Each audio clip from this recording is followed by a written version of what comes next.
So this is a video of a pupil doing their test, and I'm sat in the back on this driving test, so I get to see the faults firsthand and get a better understanding of what the examiner's actually marked and why, so I can explain it to you.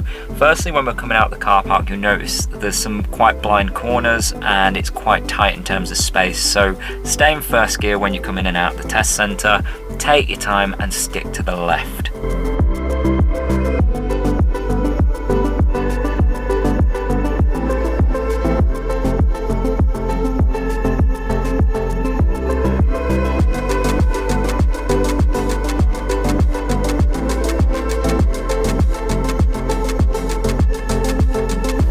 As we pull onto Eldon Road, you'll see a set of traffic lights up ahead and a lorry waiting on the other side of the junction.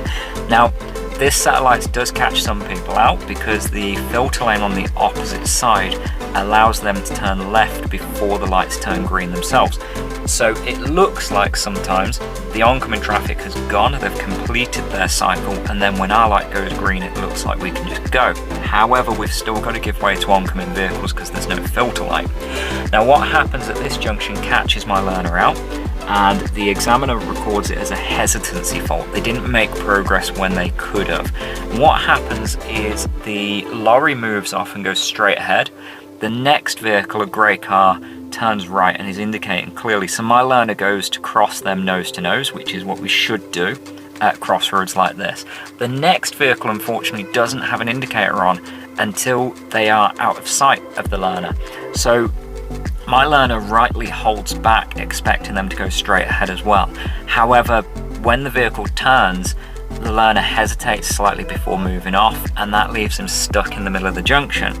This could have developed into a serious or dangerous fault very quickly, but what the learner does redeems him and keeps it as a driver fault, thankfully. He holds in the middle of the junction and looks for a gap from the left. He's not obstructing traffic by moving into their path. The traffic on the right isn't moving at this point, so he's okay. Unfortunately, something like this could cause a little bit of concern for a learner on the test, and there's no ability to give reassurance because they've got to do it on their own. So I can't even say to him, you're doing okay, just keep going. He's got to do that himself at this point. Don't let any mistakes like this get in your head. If they distract you, you're going to get into a snowball effect where something else happens and something else happens, and it just gets progressively worse. So move on, leave the mistake behind, and just keep yourself focused on what you're doing next. And that's the best thing you can do whenever you make any mistake on your driving test.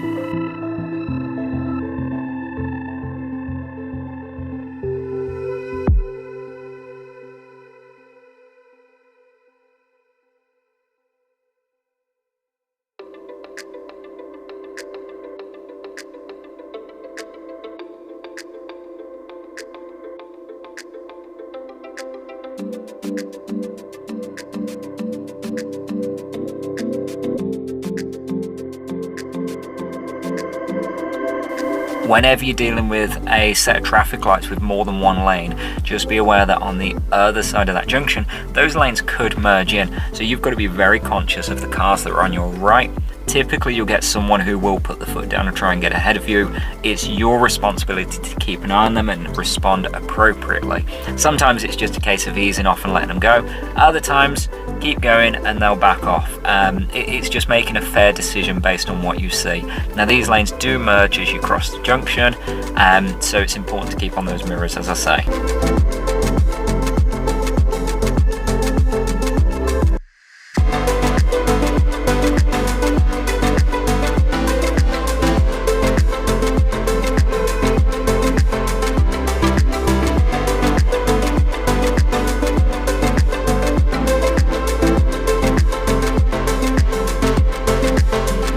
Unfortunately, when you're out on your test, other people can make things difficult, and you'll notice up ahead as the dual carriageway starts and we get that central division, a car overtakes us through the hatch markings and moves in front of the learner.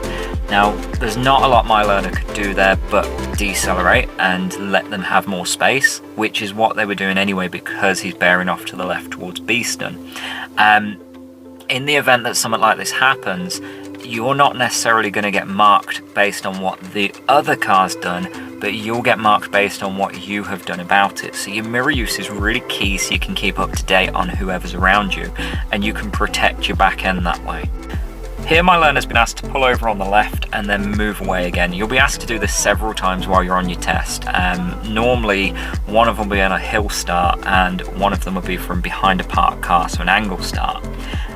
What they're after when you do these is that firstly you pull up in a safe place, so not blocking driveways, not on any markings that you shouldn't be on, but also when you move away that you're picking the right moment to move away, that you can control the car safely, and that you're checking your blind spot and making sure you're safe when you actually move. The blind spot is a really easy one to fail on because you can forget it so easily, because you've looked in your mirrors, you think it's safe, nothing's coming, and away you go. If you miss that blind spot, it's going to count as a driver fault. If you miss it repeatedly, it's going to become a serious fault. So make sure you're checking your shoulders every time you move away. Now the road here is quite narrow and quite windy. There's quite a few parked cars, which mean we have to negotiate with the oncoming traffic to make it safe. So my advice for a road like this is don't go out of second gear, don't go above 20 miles an hour, and that way you've got plenty of time to react. Keep yourself focused on what you want to do and make sure you're tucking in as much as is reasonable, so you're giving way to oncoming cars before they come into view. So you've got to anticipate what you can't see. If you can see an opening but you can't see what's the other side of it, you've got to account for the possibility of a car or even a bus coming the other way. Roads like this are used as bus routes. This road itself is used as a bus route, so being aware of that, just take your time, make sure you're ready to pull over and let those vehicles through. You might notice on this turn my learner does swing a little bit wide. Unfortunately his eyes are fixed on the car ahead. He doesn't look into his turn until a little bit too late, so he's gone a little bit too far forward. It's not enough to record as a fault, but ideally he should have been looking into that road and basing his decisions on where he wants to go instead of what the oncoming car's doing. That's the best way to make yourself safe on junctions. Always look where you're going first so you know what you're going into. Up here we're then requested to pull up on the left again. This time it's a hill start. Now hill starts do worry people a lot of the time. The trick to a hill start is when you're moving away, you go through the same routine you normally would. You prep the car, you look around, you find a safe gap, and you accelerate up the hill. So you need a little bit more power just to get the car moving on that hill. Your clutch control is really key here. You don't want to rush, you don't want to overload the clutch because that will result in stalling. You've got to make sure that handbrake comes fully off. Don't rush, don't panic, just concentrate on driving forward, because as soon as you start thinking about don't roll back, don't stall, you're more likely to make a mistake. You are going to pull away safely, and that's the focus.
We're now entering a school zone. It's got a number of speed ramps as you go along, and these ones are they're quite rough ones, when you look at them, they're quite square on top, so it's important to hit these at a reasonably low speed. My advice here is second gear, take it less than 15 mile an hour. Now, I'm saying that based on my car, which is an SUV, which can bounce over them a bit more comfortably. If you're in a little hatchback, it might be better to hit them at 10 mile an hour because you've got a shorter suspension movement. You're more likely to do damage hitting it harder, and you're more likely to feel that impact as you go over the ramp. And what we don't want is the examiner smacking his head off the roof of your car. We want them feeling quite relaxed and quite comfortable as they go over them. Take your time, slow it down, and let the car roll over them. Try not to brake or accelerate as you hit the ramp, because that can make it a little less comfortable as well.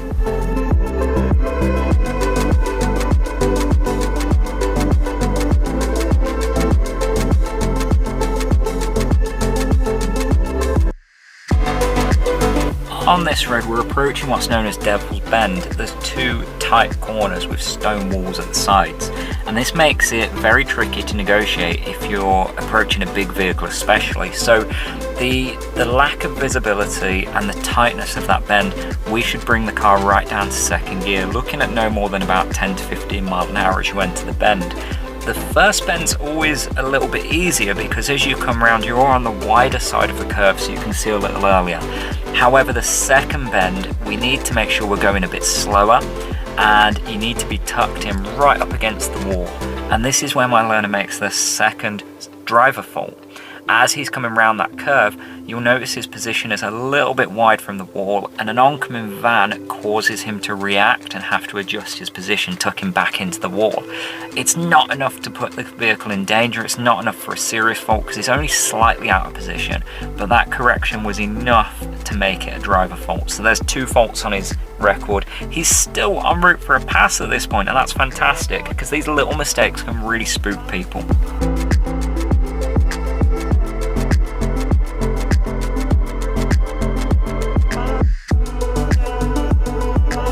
It's a little bit narrow on this bit of road here, so to save losing your mirrors to the stone wall on the left or an oncoming car, always look out for those oncoming vehicles and be ready to hold back for them, particularly if it's a bus or a lorry, because they do use this road.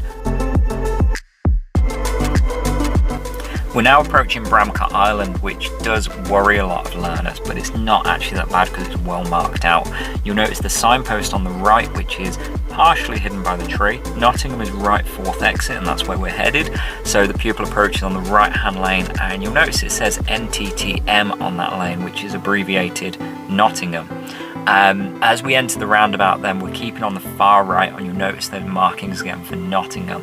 Now as you come around the top of the roundabout, the trick is to aim for the left hand lane after the Ilkeston exit. Now my pupil does a beautiful job in positioning the car, but unfortunately someone comes in from Stapleford and joins the queue for Bramcote, which we need to go across, and my pupil has to sit still for a few moments till that clears. There's no harm doing this, as long as you do it safely, as long as you allow in space and you keep on your mirrors, you're aware of who's around you. What my learner does do, unfortunately, is he decides to put his right signal on while he's sat here, which is a little bit misleading because it implies you're going to join that queue. The examiner records this as a driver fault, which I think is more than reasonable. As we progress then, you'll see the learner move out to the far left before leaving the roundabout. You might notice as he comes round the edge of the roundabout, there's a sign on the left saying there's a bus lane up ahead. For this section of road, you don't need to worry. Lanes 1 and 2 for Nottingham will move out naturally to go around that bus lane. So a right mirror check and just straight into the middle position as you leave is absolutely fine. Because the bus lane has no time restrictions listed on it, it's a 24-hour bus lane, so you cannot use it. If you enter that bus lane, not only will you get a serious fault, but you'll also get a ticket in the post.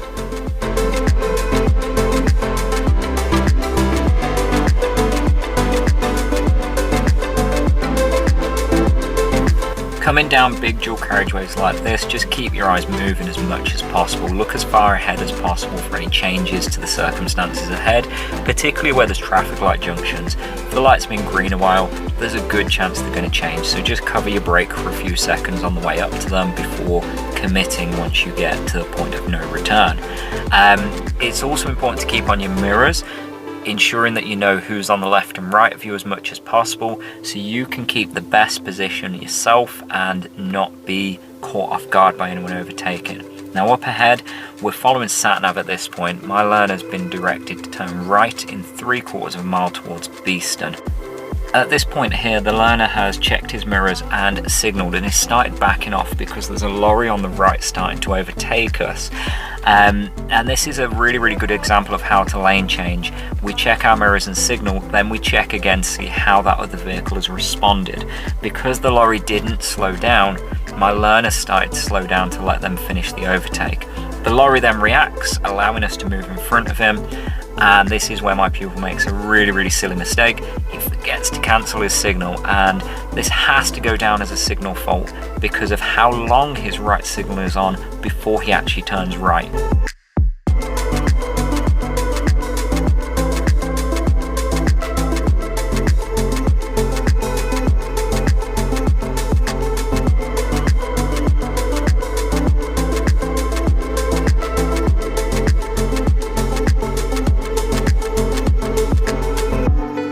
This set of lights here is a great example of a separated filter light. So what we've got, instead of having your red, amber, green and then the arrow on the bottom of that, you've got a completely separate red, amber, green arrow for the right turn. You'll see that as we go across the junction.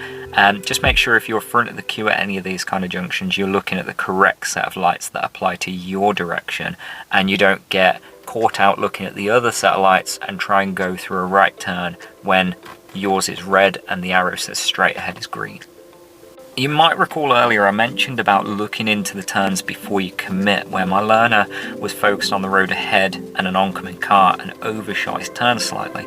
Now here's an example of a left turn where you do the same thing. You've got to reduce your speed because the vision's so poor. We don't know what's in that corner, so we've got to be prepared for an obstruction, a parked car, people crossing the road. Take your speed down, cover your brake until you can commit to that road fully, and then accelerate when you've got a safe space.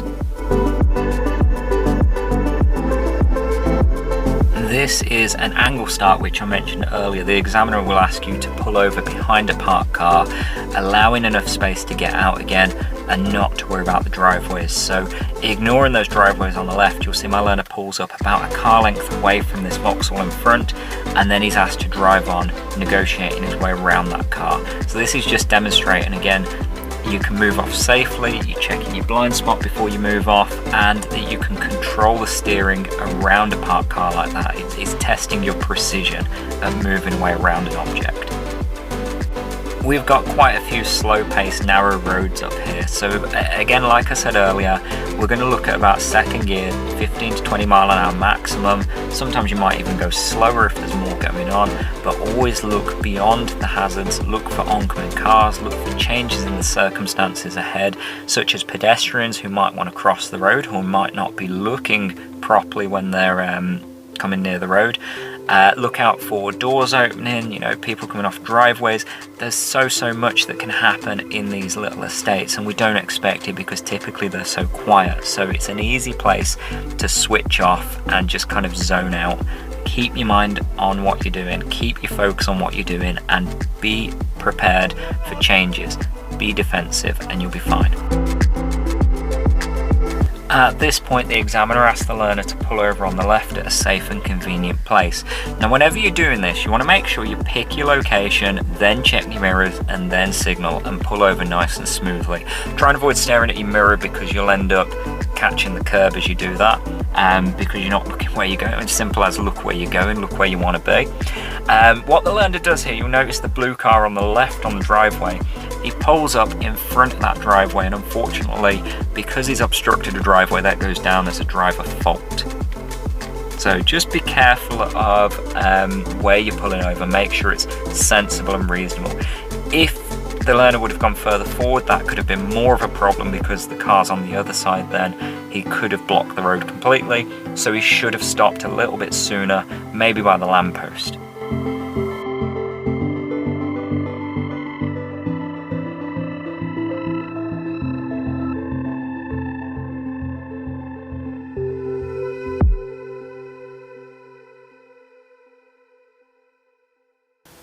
we're about halfway through the video now, and I'd just like to thank you for watching for so long and tolerating my voice for so long. If you find in the commentary useful, please subscribe and like and share, and of course if you've got any thoughts, put them in the comments. That'd be fantastic.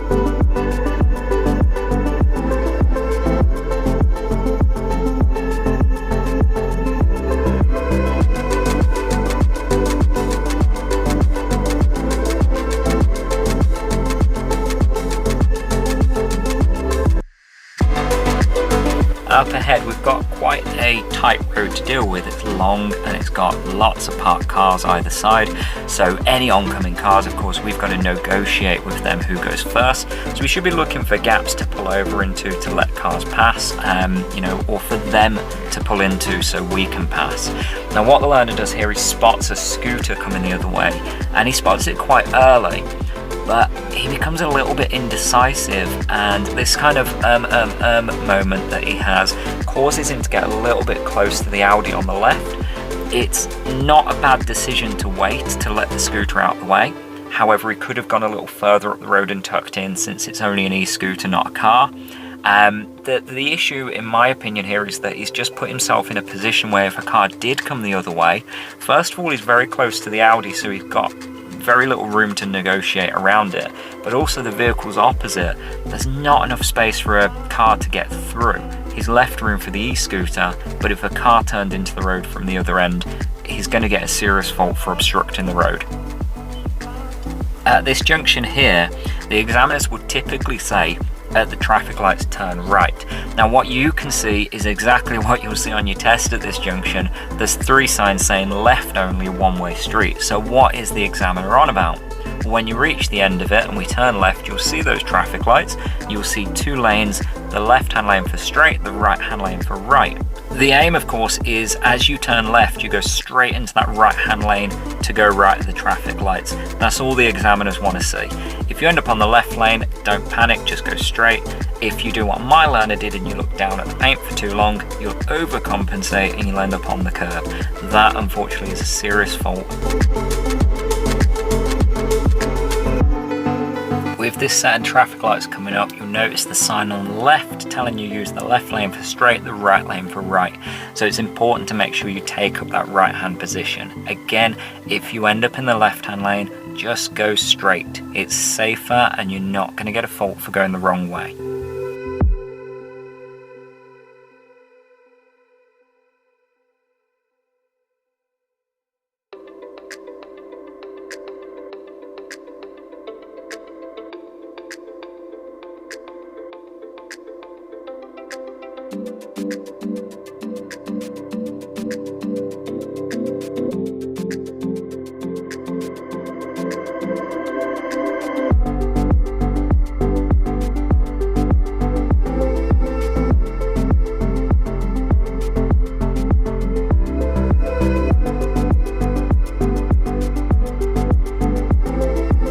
The drive back to the test centre from here is quite uneventful, and frustratingly the learner makes no more mistakes. So if it wasn't for that serious fault at the traffic lights in Beeston, he would have passed his test with just 6 faults, which isn't a bad result.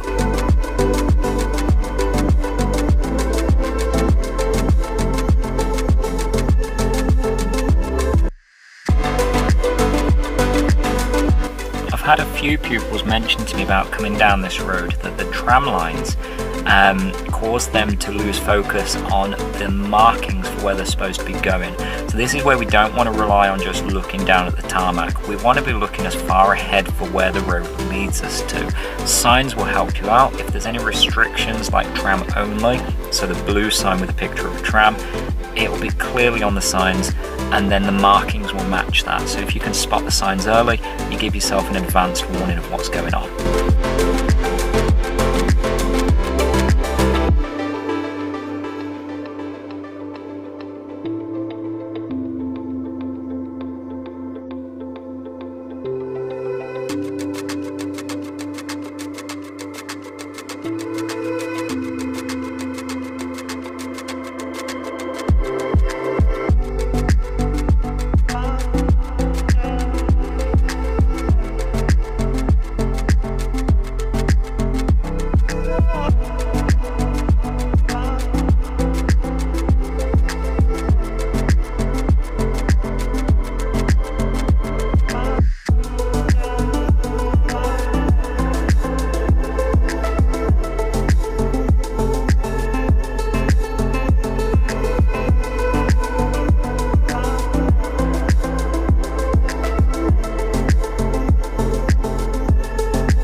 At this traffic light, you'll notice that when we're turning right, the markings are designed to guide you and the oncoming cars turning right to cross the path of each other without actually meeting in the middle. So you turn before you meet the oncoming car.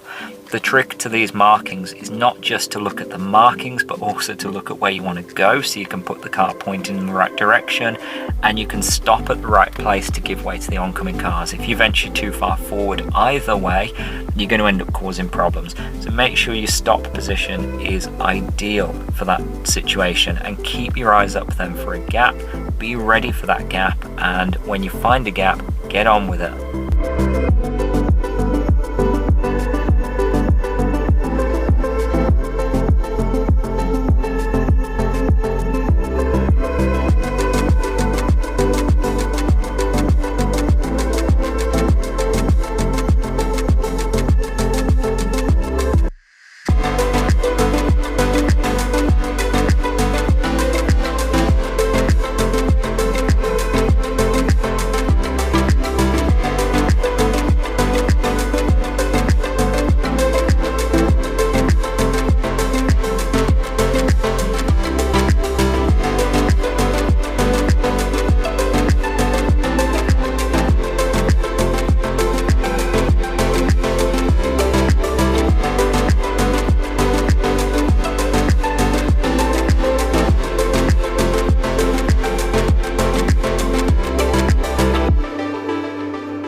As we approach this lane, you'll notice the right hand lane goes right only, and they have a separate filter light. Just like the junction earlier, they have to wait on a red light while we're at a green light. Now if that changes like it does here, be mindful that that car on the right may not sit in the correct position as they move forward. It's very common for people to lean away from the turn before they make the turn, so we want to reduce our speed and we want to make sure we're keeping our position nice and tidy as we go through. And if they do venture over onto our lane even slightly, we want to be ready for that stop if we need to. Something to note along this road is it's quite a long 40-mile-an-hour stretch, but as we reach the end of the dual carriageway, it becomes a 30 and then the lanes merge in. So you want to be watching for people who may not have slowed down for that section of road and might still be overtaking you in the other lane. Like I said earlier, mirror use is really important to keeping you safe. You need to know who's around you at all times as much as possible to keep yourself protected from their misjudgments as well.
As we approach Oldham Road now, the traffic lights, we're going to take a left turn, and it's important, like I said at the last set of lights, that we maintain our lane in the same way we expect other people to. So very, very easy to lean away from that curb before turning in.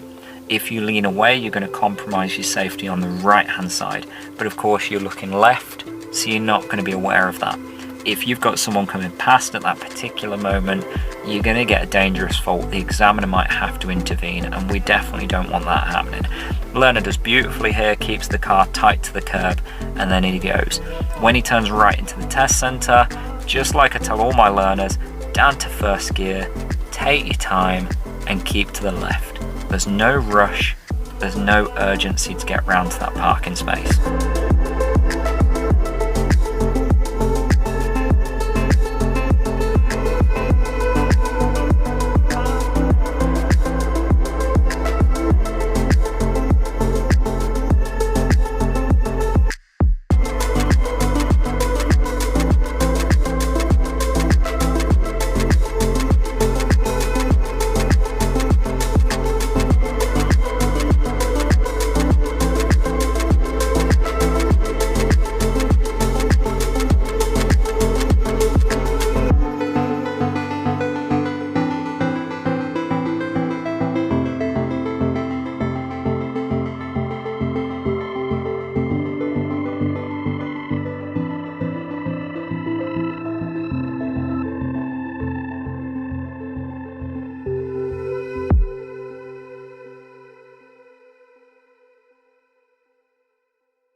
If you haven't done a manoeuvre while you've been out on the road, you can pretty much guarantee you're doing a reverse bay park at the test centre, and that's exactly what my learner's doing here. So the three main things you've got to think about when you do any manoeuvre is, firstly, take your time. Don't rush to get it in the space. The second thing is look around plenty. Make sure you know what's around you. If you don't look before you reverse, you're going to get a serious fault. So look before you leap. And the third one is make sure you finish where you're supposed to finish. If you don't finish in those lines, then move it, fix it, don't leave it there.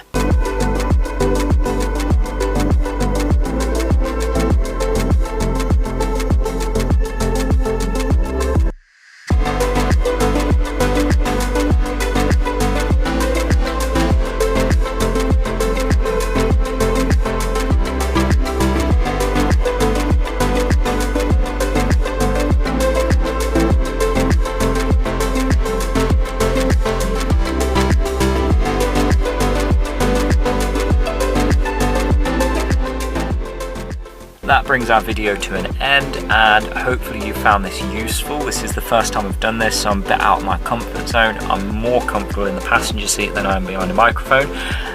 If you found it useful, like, subscribe, share, and leave your thoughts in the comments, and hopefully I will make some more of these in the near future. Thank you for watching, and God bless.